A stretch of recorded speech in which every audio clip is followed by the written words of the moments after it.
Sans élever la voix du tout, elle a mentionné un autre homme pendant le petit déjeuner en famille, mon alliance est tombée au sol, tout le monde était sous le choc et ce bruit. Je suis arrivé au chalet tôt plus tôt que je ne l'avais dit à quiconque.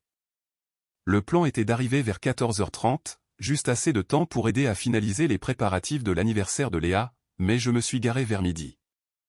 Je ne sais même pas pourquoi je me suis précipité. Peut-être que c'était juste la nervosité. Peut-être que c'était l'instinct. Ou peut-être était-ce simplement que je voulais que tout soit parfait. On a 34 ans qu'une seule fois, n'est-ce pas? Et après les derniers mois le stress, la distance, les presque disputes qui se transformaient en silence, j'imagine que je sentais que ce week-end devait être parfait.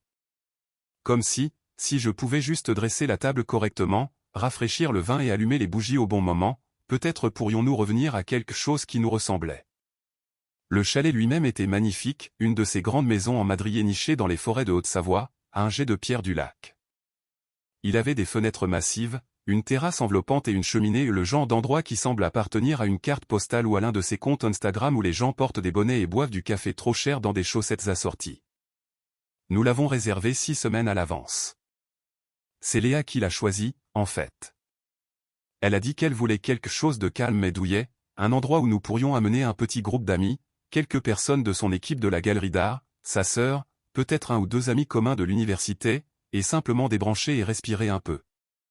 J'ai garé la voiture et je suis entré, jonglant avec la boîte du gâteau dans une main et le chemin de table que j'avais acheté à la dernière minute dans l'autre. Je lui ai envoyé un message pendant le trajet, disant que je montais un peu plus tôt pour éviter les embouteillages. Elle n'avait pas répondu. Rien d'inhabituel. Son téléphone est toujours sur silencieux, toujours face contre table, toujours occupé. L'air à l'intérieur de la maison sentait légèrement le cèdre et le nettoyant au citron. J'ai posé le gâteau sur le comptoir de la cuisine et j'ai jeté un coup d'œil dans le réfrigérateur pour m'assurer que tout était approvisionné. Quelqu'un était déjà venu. Le réfrigérateur était à moitié plein, du vin, quelques cafés froids et son lait d'avoine préféré. C'était l'œuvre de Léa, j'ai supposé. Elle avait dit qu'elle passerait peut-être plus tôt pour déposer des affaires. J'ai erré au rez-de-chaussée, vérifiant la disposition, la cuisine, le salon et un bureau avec une grande télévision. Tout semblait normal. Puis je me suis dirigé vers les escaliers. En haut du palier se trouvait le couloir des invités. 2 chambres étaient à gauche, une à droite. J'ai pensé laisser ma veste dans la plus éloignée, celle avec la porte coulissante qui menait au balcon. J'ai toujours aimé être à l'écart de la foule pendant les voyages, quelque part pour respirer quand tout devient trop bruyant. Mais alors que je descendais le couloir, quelque chose a attiré mon attention. La deuxième porte à gauche était entr'ouverte. Pas complètement, juste assez, un filet d'ombre. Le genre d'ouverture qui ne semble pas intentionnel. Le genre d'ouverture qui vous met au défi de regarder à l'intérieur, comme si la maison elle-même voulait confesser quelque chose. Je me suis arrêté. Je ne sais pas pourquoi j'ai regardé. J'aurais pu continuer mon chemin. J'aurais pu respecter l'intimité d'une chambre que je ne prévoyais pas d'utiliser. Mais quelque chose semblait anormal. Pas dramatique, pas hurlant, juste décalé comme une note fausse dans une chanson familière.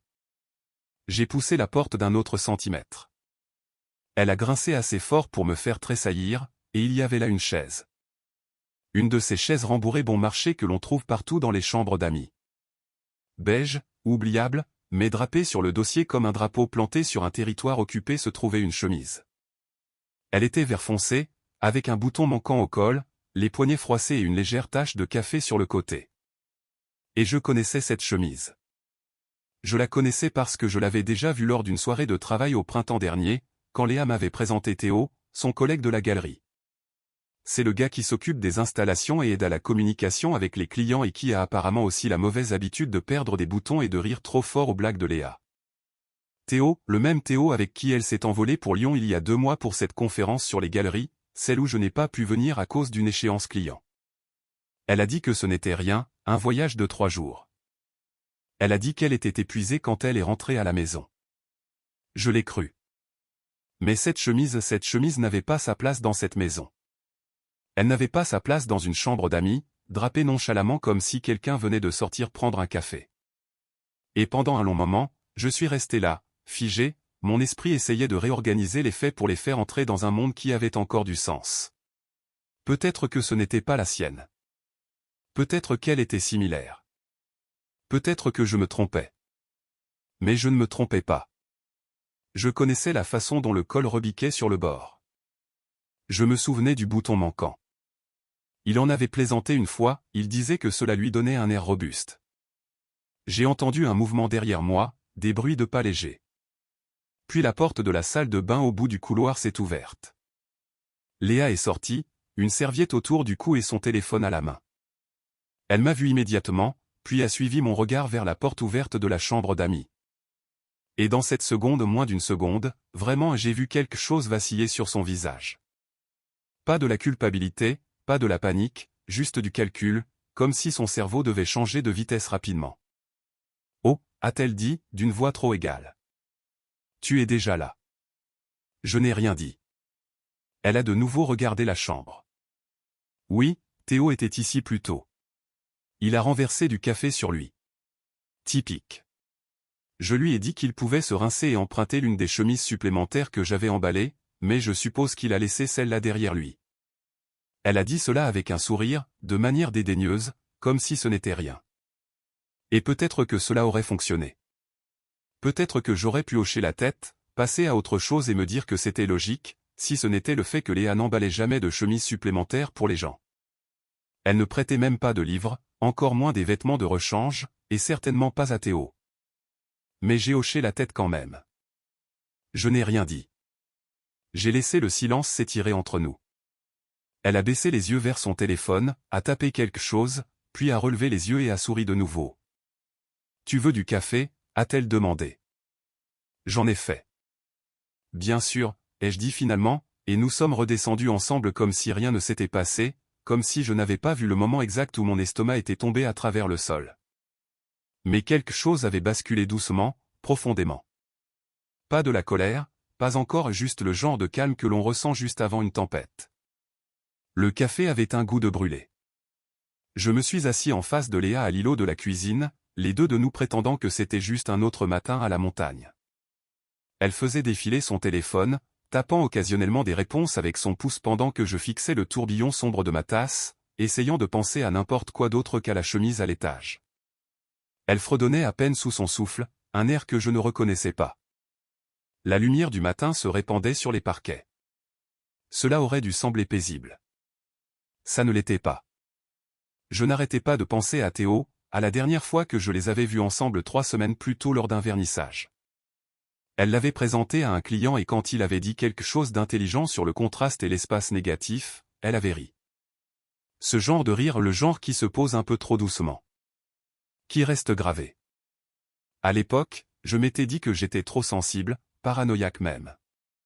J'ai toujours été du genre à trop réfléchir, à trop interpréter. Je le sais sur moi-même. Je l'ai appris à la dure des années avant de rencontrer Léa, quand j'ai ruiné quelque chose de bien en supposant le pire. Ainsi, depuis, j'ai essayé de privilégier la confiance, de supposer les meilleures intentions à moins d'une preuve contraire. Mais ce matin-là, cette confiance a commencé à glisser. Pas à tomber, pas encore juste à se desserrer, comme quelque chose de fileté trop étroitement qui commence à s'effilocher. Après le petit déjeuner, Léa a dit qu'elle allait faire une promenade autour du lac avant l'arrivée des invités. Elle m'a embrassé sur la joue et a disparu par la porte d'entrée dans sa veste polaire et ses chaussures de course. J'ai attendu quelques minutes, puis je suis remonté à l'étage. La chambre d'amis était toujours exactement comme je l'avais laissée. La chemise n'était plus là, elle était maintenant pliée et posée sur la chaise, comme si elle avait été déplacée délibérément. Une correction subtile. Le lit était fraîchement fait. J'ai fixé la chambre pendant un long moment, puis j'ai ouvert le placard. Rien. Juste des serviettes supplémentaires et de la literie de rechange. Aucun signe de valise, aucun produit de toilette pour homme dans la salle de bain, aucun sac de sport, rien qui suggère que quelqu'un avait dormi ici. Mais cela n'avait pas d'importance parce que cette chemise avait été ici, et Léa avait menti ou, à tout le moins, l'avait minimisé, ce qui d'une certaine manière était pire. En bas, son téléphone a vibré sur le comptoir de la cuisine. Une fois, 2 fois, puis encore écran face contre table, silencieux. Ce n'était pas comme ça auparavant. Il y a un an, Elle riait quand je prenais son téléphone pour la taquiner sur la façon dont elle utilisait encore un écran de verrouillage floral de 2019. À l'époque, rien ne semblait caché. Maintenant, elle le gardait près d'elle, surveillé, comme si c'était un second pouls. Je ne l'ai pas pris. Je n'en avais pas besoin. Les messages continuaient d'arriver. Plus tard, quand les invités ont commencé à arriver, j'ai essayé de refouler cela. J'ai souri, j'ai joué l'hôte, j'ai ouvert le vin, j'ai vérifié la charcuterie et j'ai fait la conversation. Théo est arrivé vers 16 heures. Bien sûr qu'il est venu. Il est entré avec une bouteille de rouge et une veste en cuir stupide, comme s'il jouait dans un drame Netflix de seconde zone. Il a fait une accolade latérale à Léa, l'une de ces accolades lentes avec une main dans le bas de son dos qui s'est attardée peut-être une seconde de trop. Elle ne s'est pas écartée. Elle a juste souri et a dit, enfin, nous commencions à nous demander si tu avais renoncé. Je me tenais près de la cheminée, regardant tout cela se dérouler comme quelqu'un qui regarde sa propre maison brûler à travers une fenêtre. Le dîner était à 18 heures. Nous nous sommes tous réunis autour de la longue table de la salle à manger, les bougies étaient allumées et l'argenterie était disposée en ligne nette comme si tout était encore normal. Je me suis assis en bout de table, Léa à ma gauche, Théo à sa droite. Tout au long du repas, je ne pouvais pas m'empêcher de les observer, la façon dont elle tournait légèrement son corps vers lui quand elle parlait, la façon dont il riait comme s'il partageait un script privé dont le reste d'entre nous ne faisait pas partie. Chaque fois qu'il disait quelque chose, ses yeux s'illuminaient. Et pas de cette manière polie, mais de cette manière étincelante, comme si elle le voyait vraiment. J'avais l'habitude d'être le destinataire de ce regard. Maintenant, je la regardais simplement le donner à quelqu'un d'autre, juste devant moi. Et peut-être que rien de tout cela n'était techniquement une preuve. Peut-être que cela pouvait encore être interprété comme de la chimie ou de la convivialité ou n'importe quelle étiquette que l'on met sur le bord de l'infidélité avant que tout ne bascule. Mais cela ne changeait rien à ce que je ressentais. J'ai à peine mangé, poussant la nourriture dans mon assiette tout en essayant de suivre la conversation. À un moment donné, sa sœur s'est penchée et m'a demandé si je me sentais bien. Je lui ai dit que j'étais fatigué, ce qui n'était pas un mensonge, juste pas la vérité entière. J'avais l'impression de m'effilocher de l'intérieur. Plus tard cette nuit-là, alors que tout le monde prenait un verre près du foyer extérieur, je me suis glissé de nouveau dans la cuisine pour prendre l'air. C'est à ce moment-là que j'ai vu le téléphone de Léa en train de charger sur le comptoir. L'écran vers le haut cette fois-ci. Les notifications étaient désactivées, mais il était déverrouillé. Je n'avais pas l'intention de regarder, mais il s'est allumé alors que je passais. Un seul nom, Théo. Juste cela. Pas d'aperçu du message, juste son nom posé là sur l'écran comme une enseigne au néon. Je me suis éloigné avant de pouvoir faire quelque chose que je regretterais. Je voulais encore croire qu'il y avait une explication. Que peut-être je lisais mal les choses. Que peut-être j'étais juste fatigué et que je réfléchissais trop à nouveau. Mais en vérité, je savais mieux que cela, car ce n'était pas nouveau. Pas vraiment. Il y avait eu des signes auparavant. Des nuits tardives lors de réunions stratégiques, des voyages qu'elle mentionnait à peine jusqu'à la veille. La façon dont elle arrêtait de répondre immédiatement à mes messages, parfois pendant des heures. La façon dont elle commençait à dire « je suis juste fatigué ». Chaque fois que je demandais si quelque chose n'allait pas, la façon dont elle avait l'habitude de chercher ma main sans réfléchir, puis s'était arrêtée. Et il y avait eu ce mot il y a 2 mois, plié au fond de son sac. Juste 5 mots, tu étais incroyable. Merci. Aucun nom, aucun contexte, juste écrit d'une écriture désordonnée au dos d'un reçu. Quand j'ai posé la question, elle m'a dit que cela venait d'une cliente. Elle a dit que c'était à propos d'une visite privée qu'elle avait donnée. Elle a dit que la femme avait été si émue par l'une des peintures qu'elle avait pleuré à l'époque. Je l'ai cru. Maintenant, je n'en étais plus si sûr. Un autre souvenir m'a frappé, datant d'1 mois. Elle avait un événement à la galerie en ville. Elle m'a dit qu'elle faisait le trajet avec un collègue. J'ai proposé d'aller la chercher après, mais elle m'a envoyé un message au milieu de la soirée disant « Ne t'en fais pas. Je vais me faire raccompagner. » Je n'y ai rien pensé sur le moment, jusqu'à ce que j'apprenne par sa sœur, rien de moins, que le collègue avec qui elle était partie était rentré tôt et qu'elle n'avait pas du tout été vue à la réception après la soirée. Personne ne savait où elle était allée. Quand je l'ai interrogée à ce sujet, elle a éludé la question, disant qu'elle avait besoin d'espace, disant qu'elle avait fait une promenade. C'était toujours une version de cela maintenant, une déviation vague, une excuse douce. Elle ne mentait même plus directement. Elle disait juste assez pour que j'arrête de poser des questions. Mais après avoir vu cette chemise, la façon dont elle regardait Théo et le bourdonnement silencieux de son téléphone, je ne pouvais plus arrêter de poser des questions. Pas dans ma tête, parce que quelque chose avait changé. Et la version de ma femme que je pensais connaître s'était lentement éclipsée. Une réunion tardive, un appel sans réponse à la fois. Ce n'était plus seulement une chemise. C'était un schéma, une carte de petite trahison me menant quelque part où je ne voulais pas aller. Mais j'étais déjà sur la route et il n'y avait aucun moyen de ne pas voir ce que j'avais vu, aucun moyen de ne pas ressentir ce que je ressentais. Le lendemain matin a commencé comme si rien ne s'était passé. Le soleil s'est levé sur le lac comme il le faisait toujours. Une douce lumière dorée scintillait à travers les fenêtres de la cuisine. Je me tenais pieds nus devant l'évier, rinçant les tasses de la veille, écoutant le murmure des voix à l'étage. Quelqu'un a ri. Les planches du plancher ont craqué. L'odeur de fraises et de cannelle flottait dans l'air. Léa était déjà debout, s'activant dans la cuisine comme si elle lui appartenait. Elle coupait des fruits avec un rythme décontracté, portant la chemise de flanelle surdimensionnée dans laquelle elle dormait habituellement, les cheveux attachés. Elle avait l'air calme, heureuse, même, comme si la nuit précédente avait été exactement ce qu'elle voulait qu'elle soit. Peut-être que c'était le cas. Sa sœur et sa nièce sont descendues quelques minutes plus tard. La petite fille, Manon, est entrée en courant avec le genre d'énergie que seuls les enfants de 9 ans possèdent avant le petit déjeuner. Elle a tiré sur ma manche et a demandé si elle pouvait nourrir les canards plus tard. J'ai souri et hoché la tête, essayant d'empêcher les muscles de mon visage de me trahir. J'aimais Manon. Elle était l'une des rares personnes dans le monde de Léa qui ne me donnait jamais l'impression d'être un étranger. Léa disposait des fraises sur un plateau quand elle a dit cela nonchalamment, comme si cela n'avait pas d'importance. Théo m'a donné l'idée la plus incroyable pour la galerie hier soir, a-t-elle dit, en riant un peu tout en tendant un bol à Manon. Nous parlions de ce mur ouvert près des fenêtres de devant. Il avait cette vision, totalement brillante. Il me comprend, tout simplement. Il me comprend, tout simplement. Cette phrase a frappé comme une pierre à travers une vitre. Ce n'étaient pas seulement les mots. C'était la facilité avec laquelle il sortait de sa bouche.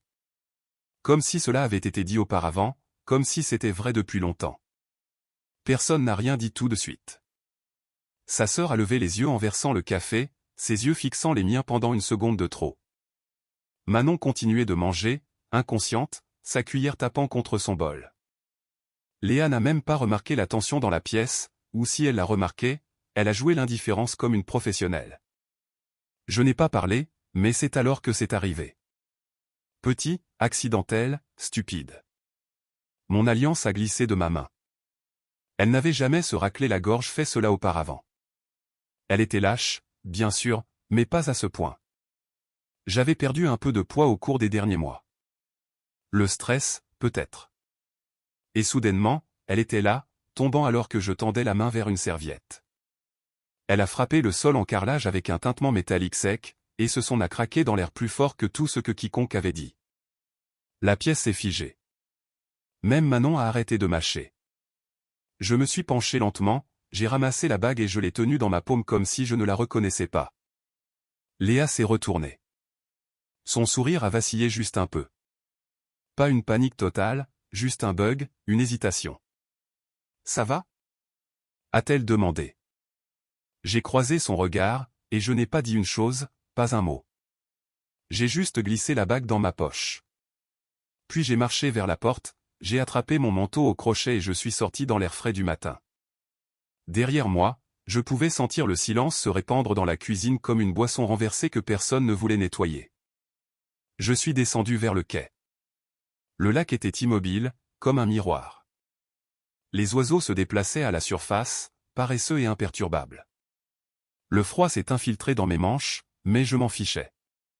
Je suis resté là pendant 10, peut-être 15 minutes, mes mains enfoncées dans mon manteau, cette bague lourde dans ma poche comme une pierre.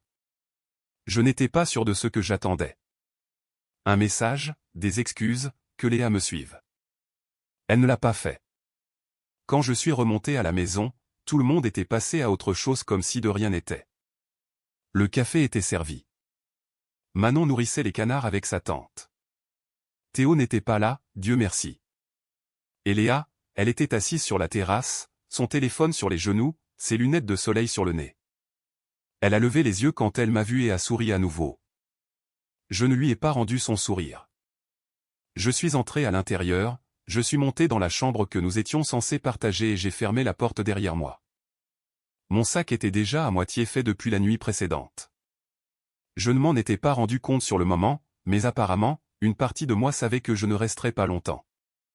Je l'ai zippé, j'ai jeté un dernier regard sur l'impression encadrée au-dessus du lit. Une sorte de peinture minimaliste d'arbres. Le genre d'art qui est censé être inoffensif, calme, oubliable. Puis j'ai pris mes clés, j'ai attrapé le sac et je suis sorti sans un bruit.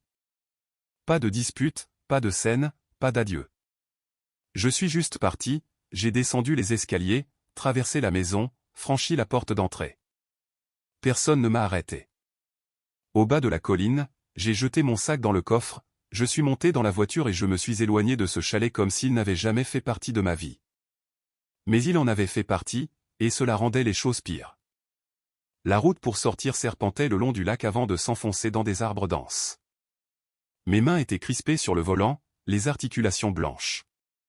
Chaque respiration que je prenais semblait se coincer quelque part dans ma poitrine. Une partie de moi pensait encore qu'elle appellerait, qu'elle demanderait où j'allais, qu'elle voudrait m'arrêter. Elle ne l'a pas fait. Au lieu de cela, mon téléphone a vibré une fois. Un message d'elle, « Est-ce que ça va ? Où es-tu parti ?» C'était tout. Pas de « je suis désolé ». Pas de « parlons-en ». Juste « où es-tu parti ?» Comme si elle ne le savait pas déjà. Comme si je n'avais pas laissé quelque chose derrière moi dans cette cuisine au moment où la bague avait frappé le sol. Je n'ai pas répondu. J'ai continué à rouler au-delà de la limite de l'État, à travers des plaines plates et des stations-service délavées, jusqu'à ce que je trouve un motel de bord de route juste à côté d'une autoroute d'Auvergne. 24 € la nuit, un lit dur comme de la pierre, pas de connexion internet sans fil. Parfait. Je suis resté allongé sur ce lit pendant ce qui m'a semblé être des heures, fixant le ventilateur de plafond alors qu'il tournait en cercle lent et poussiéreux. Mon téléphone a vibré encore et encore. Des messages, des appels manqués. D'abord juste d'elle, puis de sa sœur. Je ne les ai pas lus. Je ne les ai pas supprimés non plus. J'ai juste laissé les choses s'accumuler. Une liste croissante de choses que je n'étais pas prêt à entendre. Finalement, j'ai écouté un message vocal. Justin. Sa voix était sèche, sur les nerfs. Et, tu es juste parti comme ça ? Es-tu sérieux en ce moment ? C'est insensé. Les gens posent des questions. Tu m'as embarrassé. C'était là. Pas de je m'inquiète, pas de s'il te plaît, parle-moi, mais tu m'as embarrassé. J'ai retourné le téléphone, l'écran vers le bas, et j'ai ri non pas par humour, mais par incrédulité. Le reste de la journée s'est passé par morceaux.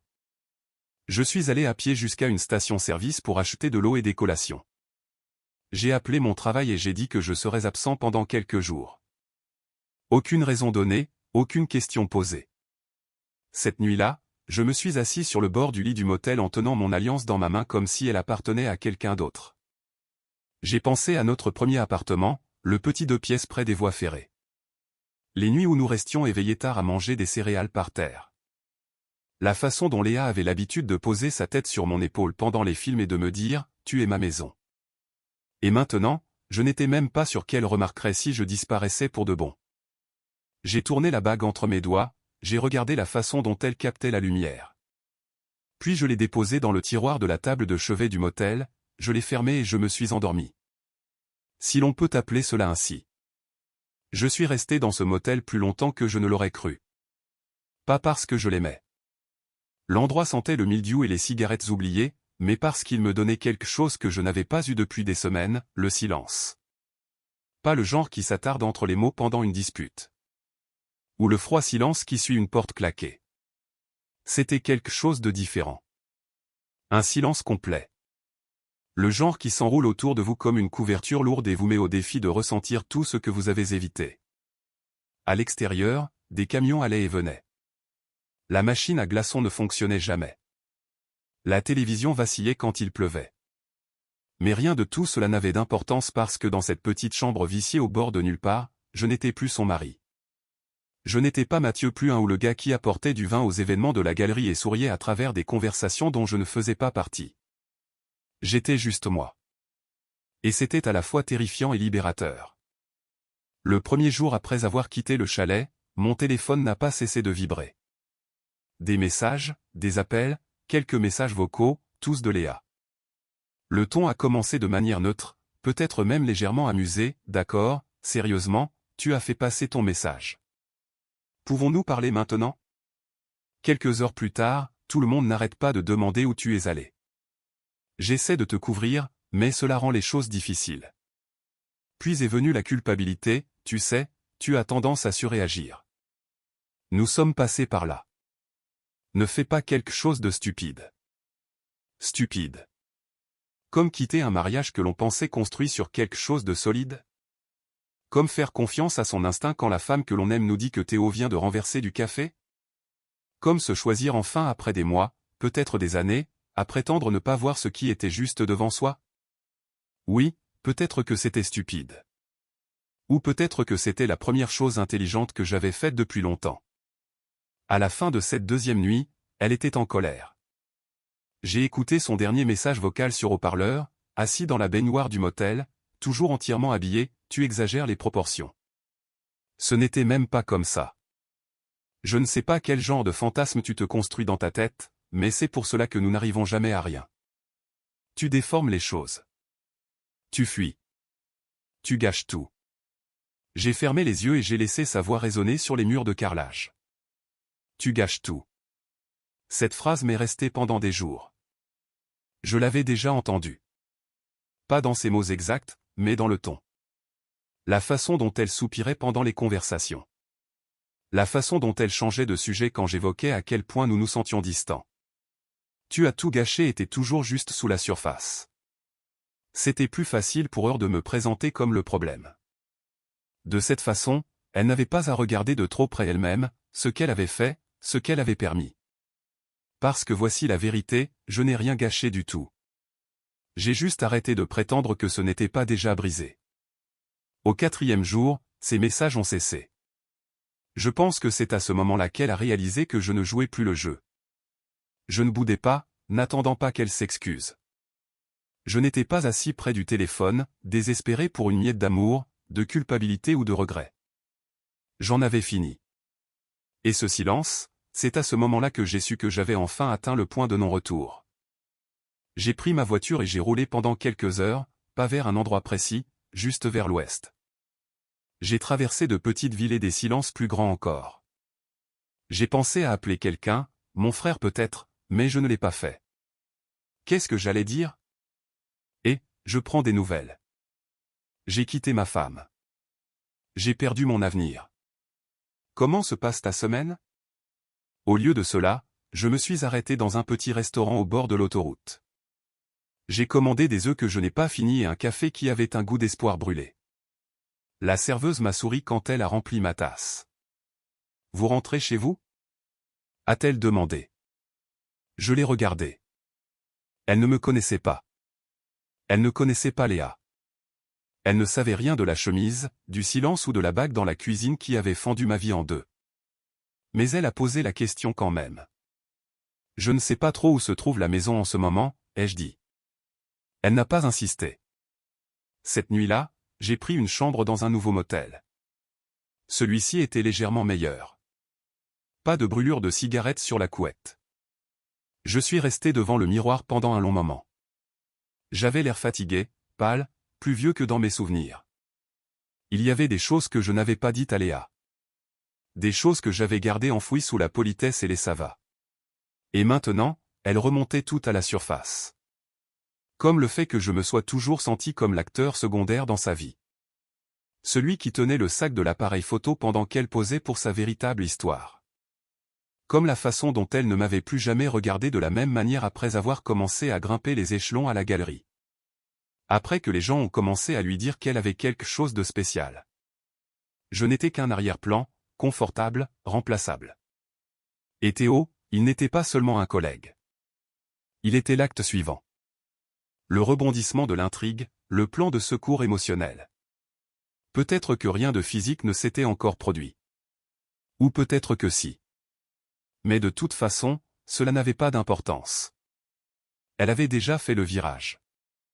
La version de moi qui existait dans sa vie était déjà démodée. Une vieille application qui n'était plus compatible avec le nouveau logiciel qu'elle utilisait. Et je ne voulais pas mendier pour des mises à jour. Au 5e jour, j'ai commencé à chercher des avocats. Discrètement, soigneusement, pas parce que je voulais me venger. Pas parce que j'étais en colère, mais parce que j'étais prêt. Je ne reviendrai pas. Pas après ce petit déjeuner.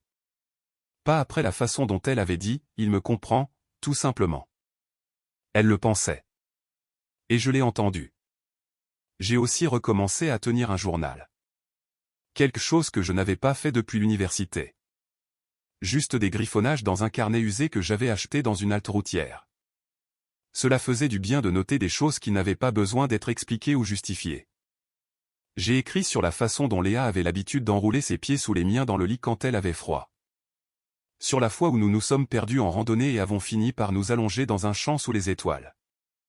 Sur la façon dont elle m'avait dit une fois, ne me quitte jamais, même quand je suis difficile. Et comment, à la fin, elle avait rendu impossible le fait de rester. Un matin, j'ai ouvert ma boîte de courriel et j'ai vu un message d'elle. Objet, parler. Je ne l'ai pas ouvert. Il est juste fixé. Elle ne voulait pas parler. Elle voulait le contrôle. Elle voulait façonner le récit avant qu'il ne lui échappe, avant que les conséquences ne la rattrapent. Et je n'allais plus la laisser faire. Le même jour, j'ai reçu un appel de sa sœur, pas de Léa, de sa sœur. Elle a demandé si j'allais bien. J'ai dit oui. Puis elle a soupiré et a dit, elle est un peu en train de perdre pied. Elle n'arrête pas de dire que tu as mal compris, que tu fais une erreur. Je n'ai pas répondu. Je n'allais plus me défendre. Je n'allais pas expliquer aux gens pourquoi un homme pourrait partir sans faire une crise ou crier à travers une table. Parfois, partir est la chose la plus bruyante que l'on puisse faire. J'ai raccroché, j'ai refait mon sac, j'ai quitté le motel, je suis retourné dans ma ville, pas dans notre maison, chez un ami, juste le temps de mettre de l'ordre dans mes affaires. Je suis passé par notre rue une fois, je ne me suis pas arrêté, je n'ai pas ralenti, mais j'ai vu que la lumière du porche était encore allumée. Elle attendait, espérant encore que je revienne, mais je ne reviendrai pas parce que quelque chose en moi avait changé pendant ces 5 jours de silence sur la route. Et une fois que l'on a goûté à la paix qui vient du fait de ne pas mendier pour que quelqu'un se soucie de vous, il est difficile de revenir un jour à prétendre que l'on se contente de miettes. La ville ne me semblait plus être la mienne. Quand je suis revenu, les bâtiments semblaient différents. Pas physiquement. La ligne d'horizon était la même. Les rues n'avaient pas changé. Mais quelque chose à l'intérieur de moi s'était réorganisé. J'étais parti en tant que mari, partenaire, quelqu'un essayant de réparer les choses. Maintenant, j'étais juste un homme avec un sac dans son coffre et une certitude tranquille dans sa poitrine. Je suis resté chez mon ami Damien au début. Il a proposé avant même que je ne le demande, m'a donné la clé de sa chambre d'amis et a dit, prends ton temps. N'explique rien. Tu ne dois rien à personne. Il avait raison. Je ne devais rien à personne. Plus maintenant. Léa ne savait pas où je logeais. J'ai gardé cela pour moi. Pendant les premiers jours, elle a tout essayé. Appel, courriel, message. Une boîte a été déposée à mon bureau, remise en main propre. D'après la réceptionniste, je savais que cela venait d'elle avant même de la toucher. Elle écrivait toujours mon nom d'une certaine manière sur les enveloppes. Un Mathieu majuscule, un A minuscule, un long T droit qui ressemblait presque à une croix. À l'intérieur se trouvait une photo, notre photo de mariage. Nous au milieu d'un champ, la lumière de fin octobre lavant tout d'or.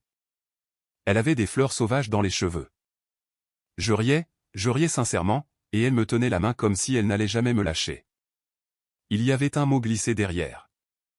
5 mots griffonnés rapidement, s'il te plaît, n'efface pas ceci. Elle.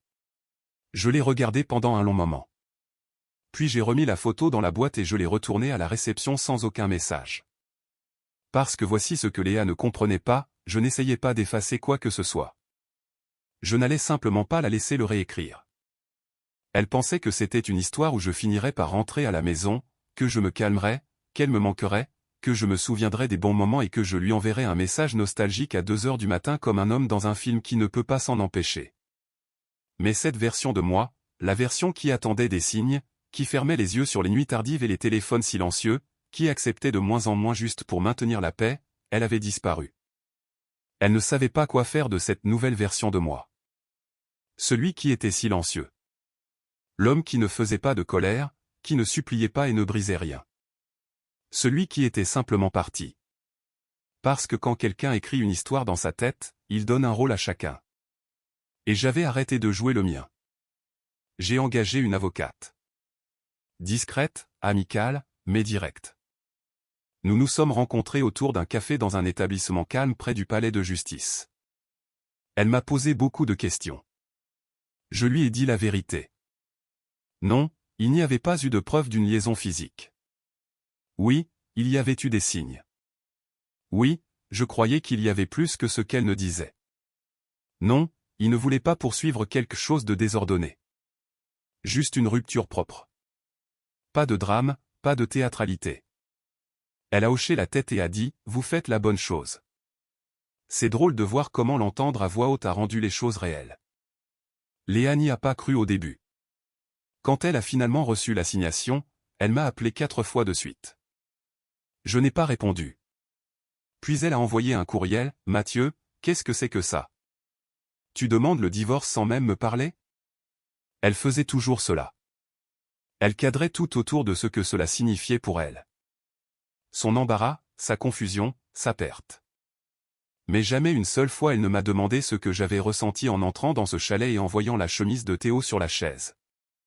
Jamais une seule fois elle n'a dit « Je comprends pourquoi tu es parti ».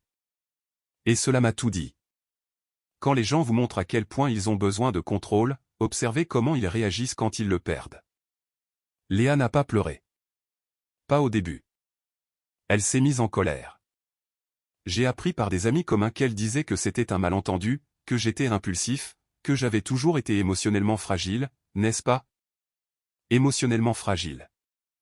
C'est ainsi qu'elle m'a appelé la nuit où je lui ai demandé si elle était vraiment heureuse.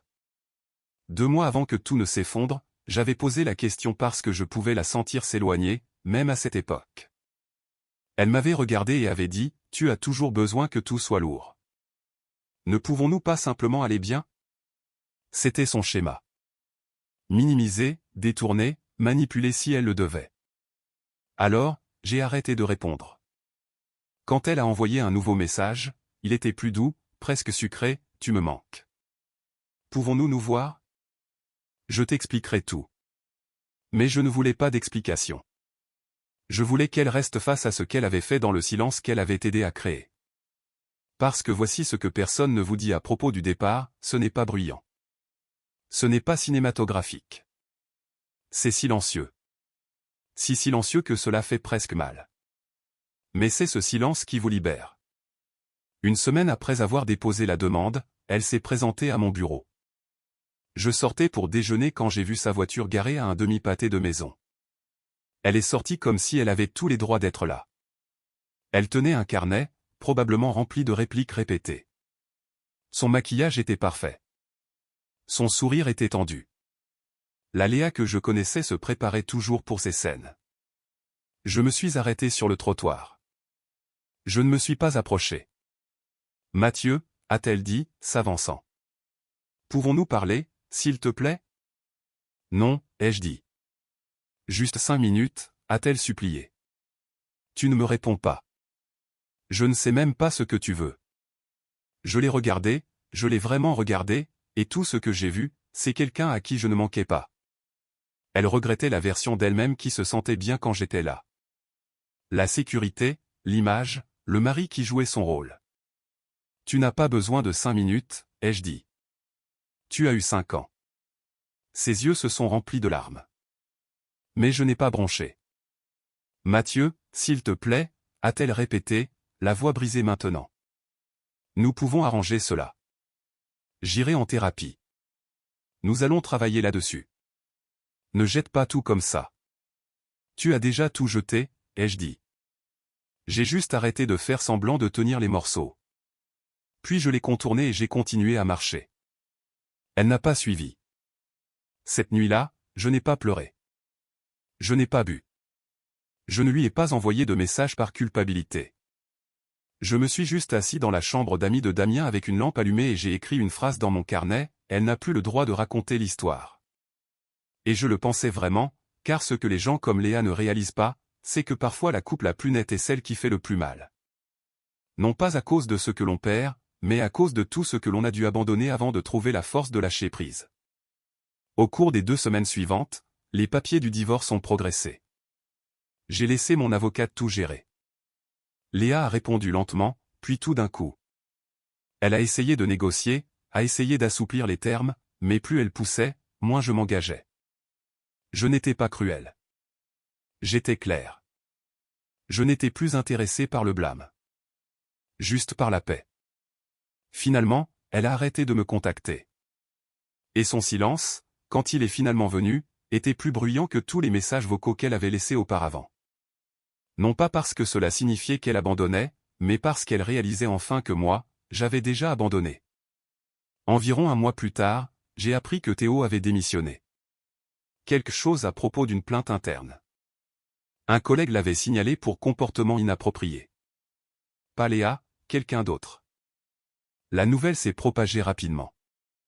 Il n'est pas parti dans un éclat, il s'est juste effacé comme les gens le font quand leur réputation les rattrape. Je ne l'ai pas contacté.